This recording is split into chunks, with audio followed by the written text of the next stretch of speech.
बड़े बड़े ठेकेदार कर रहे हैं, क्या हमारा आदिवासी सरपंच कर पा रहा है? क्या पैसा एक्ट की समिति बनी है, क्या उस नियम को पालन किया जा रहा है? पैसा कानून को नियम ये अधिकार दिया है कि आप अपने गांव के, अपने पंचायत के आपसी झगड़ों को, आपसी मसलों को आप पंचायत में बैठ करके आपस में सुलझाइए।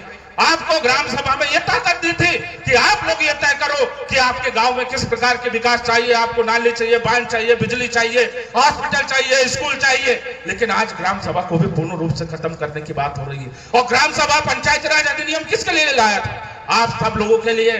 आज कोई हमारा भाई भारतीय जनता पार्टी का सरपंच हो सकता है, कोई कांग्रेस का भी हो सकता है, आज वो भी सरपंच है, कोई किसी भी सामाजिक संगठन की विचारधारा से जुड़ा हो सकता है, वो भी सरपंच है। लेकिन वो अधिकार एक सरकार ने आप लोगों की रक्षा के लिए आया था, लेकिन आज वो भी ग्राम सभा को खत्म करने का काम कर दिया। तो मेरा ये निवेदन है सरकारों से कि ग्राम सभा को मजबूत करो।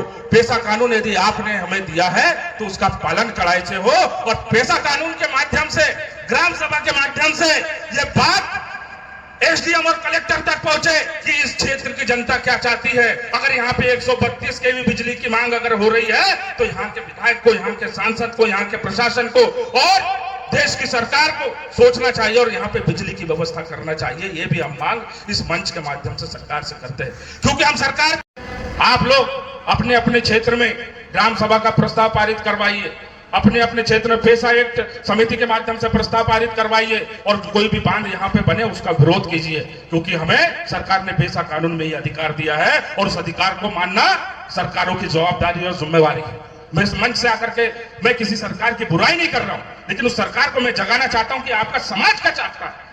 अगर कोई भी सत्ता में बैठा हुआ जनप्रतिनिधि अगर हमारी बात वो नहीं करता तो उस जनप्रतिनिधि के पास जाना भी समाज के लोगों की जवाबदारी है। आप ये मत सोचो कि वो फलाने पार्टी का जनप्रतिनिधि है, हम उसके पास नहीं जाएंगे। ये वोट देकर के आप लोगों ने बनाया है, आप उसके पास जाइए, निवेदन कीजिए, आवेदन दीजिए। क्यों नहीं सुनेगा? अगर नहीं सुनेगा तो उसके भी आगे जाइए।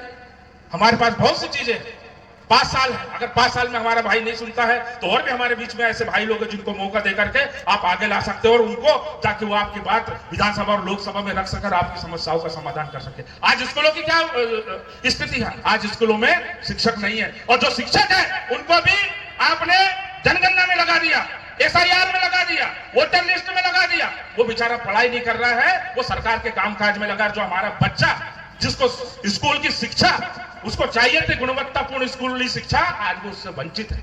आज हमारे 11वीं 12वीं के बच्चों को पढ़ना नहीं आता है ढंग से। तो ये हम किस प्रकार की शिक्षा दे रहे हैं? और कई हमारे बीच में ऐसे शिक्षक होंगे जो सरकारी स्कूलों से निकले और आज भी नौकरी कर रहे हैं। उस दौर में भी स्कूली शिक्षा अच्छी थी, लेकिन आज वर्तमान समय में शिक्षा कैसे हो गई? हमारे भगवान बिरसा मुंडा जी ने शिक्षा को महत्व दिया। उन्होंने कहा जब तक कि हम शिक्षित नहीं बनेंगे हम संघर्ष कैसे करेंगे? भाई उन्होंने जमींदारी प्रथा के खिलाफ लड़ाई लड़ी, उन्होंने अंग्रेजी हुकूमत के खिलाफ लड़ाई लड़ी, उन्होंने जल जंगल बचाने, जमीन बचाने की बात की। अगर अब वो हमारे महापुरुष है तो उनके पद चिन्हों में भी चलना हमारे समाज के लोगों की और जनप्रतिनिधियों की जवाबदारी और जिम्मेदारी है। अगर खूब भी अच्छा संविधान बना करने दिया है, अगर उस संविधान को चलाने वाले हाथ अच्छे नहीं होंगे तो वो संविधान कभी सक्सेस नहीं हो सकता। ये बाबा साहब अम्बेडकर ने कहा है।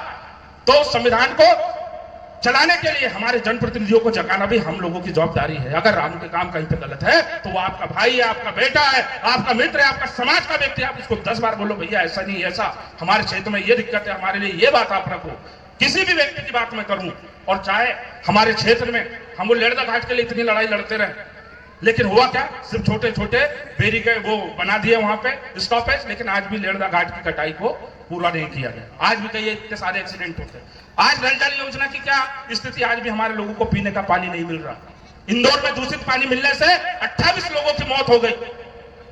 आज के इस दौर में डिजिटल इंडिया में, जहां पे पीने का पानी के अभाव में हमारे भाइयों की मृत्यु हो जाती है, हमारे लिए शर्म की और दुख की बात है। तो हमें और हमारी सरकारों को, हम सब लोगों को चिंतित होना पड़ेगा, सोचना पड़ेगा।